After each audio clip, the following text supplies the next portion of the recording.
മരണശേഷം നമ്മൾ പിതൃക്കൾ കർമ്മമെല്ലാം കഴിഞ്ഞ് ബലിയെല്ലാം ഇട്ട് 1 വർഷം 2 വർഷമൊക്കെ ആദ്യത്തെ വർഷത്തെ ശ്രാദ്ധമൊക്കെ ഊട്ടി ശ്രാദ്ധകർമ്മമൊക്കെ കഴിഞ്ഞ് 1-2 വർഷം കഴിഞ്ഞപ്പോൾ നമുക്ക് ഒരു ബുദ്ധിമുട്ടുകളൊക്കെ വീട്ടിൽ സംഭവിക്കുന്നു.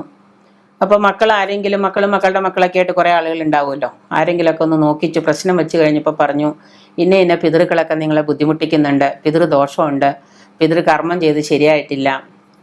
അപ്പോൾ ഉടനെ അതിൻ്റെ പരിഹാരം ചോദിച്ചപ്പോൾ പറഞ്ഞു, പിതൃക്കളെയൊക്കെ കൂടെ നമുക്ക് ആവാഹിച്ച് ഏതെങ്കിലും ക്ഷേത്രത്തിൽ കൊണ്ടുപോയിട്ട് ഇരുത്താം.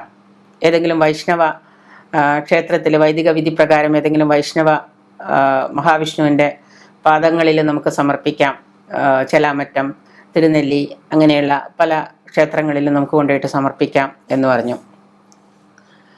അപ്പോൾ മക്കളെല്ലാവരും കൂടി അതിൻ്റെ ചിലവൊക്കെ എടുത്തു പോകും. അച്ഛനും അമ്മയും മരിച്ച പിതൃക്കളെല്ലാവരും കൂടെ ഒരുമിച്ച് കൂട്ടത്തോടെ പോവുകയാണല്ലോ, ഇനി ശല്യം ഉണ്ടാവില്ലല്ലോ എന്ന് വിചാരിച്ച് എല്ലാവരും കൂടെ അതിന് തയ്യാറെടുത്തു. 1-2 ദിവസം അതിൻ്റെ കർമ്മങ്ങളും ശ്രാദ്ധങ്ങളും പൂജകളും പിണ്ണങ്ങളും കടിയന്തരങ്ങളും കർമ്മങ്ങളും ഒക്കെ കഴിച്ചു. വലിയ ബഹളമായിരുന്നു. എല്ലാം കഴിഞ്ഞ് കുറേ പൈസയൊക്കെ മുടക്കി കൊണ്ടുപോയിട്ട് അവിടെ കൊണ്ടുപോയി ഇരുത്താനാണെന്നും പറഞ്ഞ് അവിടെ കൊണ്ടുപോയി. അവിടെ ചെന്ന് ഈ പറയുന്ന മഹാവിഷ്ണുവിൻ്റെ പാദങ്ങളിൽ പിതൃക്കളെ കൊണ്ടുപോയിട്ട് ഇരുത്തി സമാധാനമായിട്ട് മക്കൾ തിരിച്ചു വന്നു.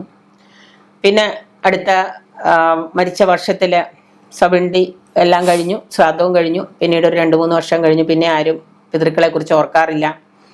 വാവിന് ബലിയിടാറില്ല, ശിവരാത്രിക്ക് ബലിയിടാറില്ല, കർക്കിടത്തിൽ ബലിയിടാറില്ല. പിന്നെ ആർക്കും പോകാൻ നേരമില്ല, മക്കൾക്കൊക്കെ തിരക്കായി.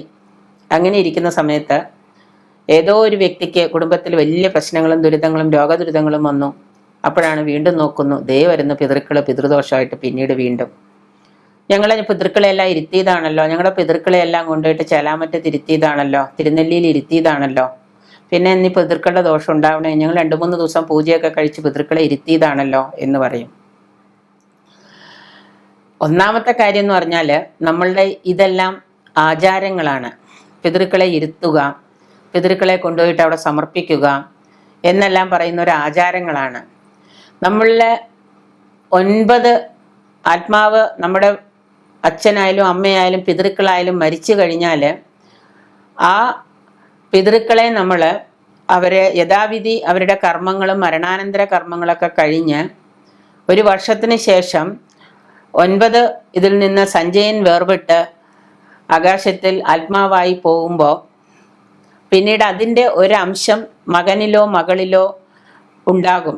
അതുകൊണ്ട് തന്നെയാണ് മൂത്ത മകനോ അല്ലെങ്കിൽ ഏറ്റവും അടുത്ത അവകാശിയോ ആരാണോ അവർ വേണം കർമ്മം നിർവഹിക്കാൻ, ശ്രാദ്ധം നിർവഹിക്കാൻ, പിണ്ണമിടാൻ എന്ന് പറയുന്നത്, പിണ്ടകർത്താവ് എന്ന് പറയുന്നത്. അത് മൂത്ത മകനായിരിക്കാം, മൂത്ത മകന് പറ്റിയിരുന്നില്ലെങ്കിൽ ചെറിയ മകനായിരിക്കാം. അപ്പോൾ അത് സാധിക്കുമ്പോൾ അങ്ങനെ ചെയ്യുന്ന സമയത്ത് ഇതിലിൻ്റെ ഒരംശം, ഈ പിതാവിൻ്റെ ഒരംശം, മരിച്ചുപോയ പിതൃവിൻ്റെ ഒരംശം എന്താണ് നമ്മളിലേക്ക് ഉണ്ടാകും, നമ്മളിലേക്ക് വരും, നമ്മുടെ സന്തതികളിലേക്ക് ഉണ്ടാകും. തീർച്ചയായിട്ടും നമ്മൾ ആ സമയത്ത് ഇവരെ കൊണ്ടുപോയിട്ട് നമ്മുടെ ചുമതലയൊക്കെ ഒഴിവാക്കി അവിടെ കൊണ്ടുപോയി ഇരുത്തി എന്ന് പറയുന്നതിൽ ഒരു സത്യവും ഇല്ല, ഒരു കാര്യവും ഇല്ല.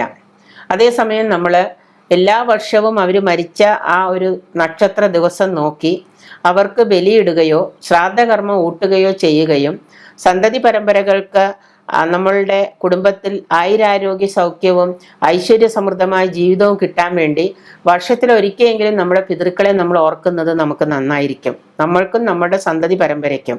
അല്ലാതെ നമ്മളിൽ നിന്ന് അവരെ വേർപെടുത്തി, അങ്ങനെയെങ്കിൽ നിങ്ങളും വേർപെടണം. നിങ്ങളുടെ ജീവിതത്തിലുള്ള ഈ മകൻ്റെ ജീവിതത്തിലുള്ള ആ ഒരു അംശവും വേർപെടണം. അച്ഛനെ അമ്മയെ അവിടെ കൊണ്ട് ഇരുത്തണമെങ്കിൽ പിതൃക്കളെ അവിടെ കൊണ്ടുപോയിട്ട് പ്രേതത്തിൽ നിന്ന് ആവാഹിച്ച് വേർപെടുത്തി അവിടെ കൊണ്ടുപോയിട്ട് മഹാവിഷ്ണുവിൻ്റെ പാദങ്ങളിൽ ലയിപ്പിച്ച് തിലഹവനം നടത്തി അവിടെ ഇരുത്തണമെങ്കിൽ നമ്മളിൽ നിന്നുള്ള ജീവനും പോകണം. അപ്പോൾ നമ്മുടെ ജീവനും പോകണം, മകൻ്റെ ജീവനും പോകണം.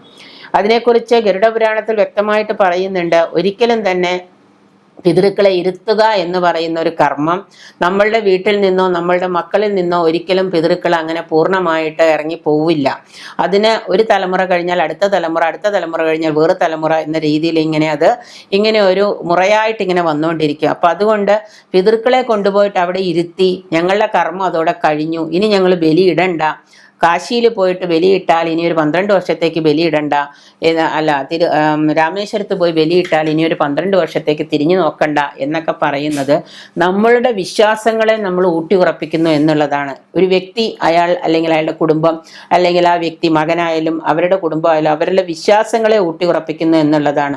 തർക്കമില്ലാത്ത വിഷയമാണ്. ആ മരിച്ച പിതൃവിൻ്റെ ഒരംശം സഞ്ജയൻ നമ്മളിൽ ലയിച്ചിട്ടുണ്ടെങ്കിൽ തീർച്ചയായിട്ടും നമ്മൾ എല്ലാ ശ്രാദ്ധത്തിനും പിതൃക്കളെ ഓർക്കുകയും പിതൃക്കൾക്ക് ശ്രാദ്ധം ഊട്ടുകയും, അത് സാധിക്കുന്നില്ലെങ്കിൽ എല്ലാ കറുത്ത വാവുകൾക്ക് ശ്രാദ്ധം ഊട്ടുകയും ചെയ്യേണ്ടത് അത്യാവശ്യമാണ്. അമാവാസി ഒരിക്കലൊക്കെ എടുത്തിട്ട് അമാവാസി ഒരിക്കലിൽ നമ്മൾ പോയിട്ട് ശ്രാദ്ധം ഊട്ടുക, അല്ലെങ്കിൽ വാവ് ബലി ഊട്ടുക. നമുക്ക് സാധിക്കുന്ന പോലെയൊക്കെ പിതൃക്കളെ നമ്മൾ ഓർക്കുക. എൻ്റെ അച്ഛനും അമ്മയും ഞാൻ കൊണ്ടുപോയിട്ട് മഹാവിഷ്ണുവിൻ്റെ പാദങ്ങളിൽ ഇരുത്തിയേക്കാണ്, ഇനി എൻ്റെ ജന്മത്തെ ഞാൻ അവരെ തിരിഞ്ഞു നോക്കില്ല എന്ന് പറയുന്നതിൽ ഒരു ശാസ്ത്രീയ അടിസ്ഥാനവും ഒരു വശവും ഇല്ല. പിതൃമോക്ഷം എന്ന് പറയുന്നതും പിതൃക്കളുടെ പുണ്യവും പിതൃക്കളുടെ ആ യശസ്സും വർദ്ധിക്കണമെങ്കിൽ നമ്മൾ സന്തതി പരമ്പരകൾ ഈ കർമ്മങ്ങൾ ചെയ്തേ പറ്റൂ. അത് ചെയ്താൽ മാത്രമേ നമുക്ക് മുന്നോട്ട് നമ്മുടെ സന്തതി പരമ്പരകൾക്ക് ആയുസ്സും ആരോഗ്യവും ഐശ്വര്യവും ഉണ്ടാവുകയുള്ളൂ.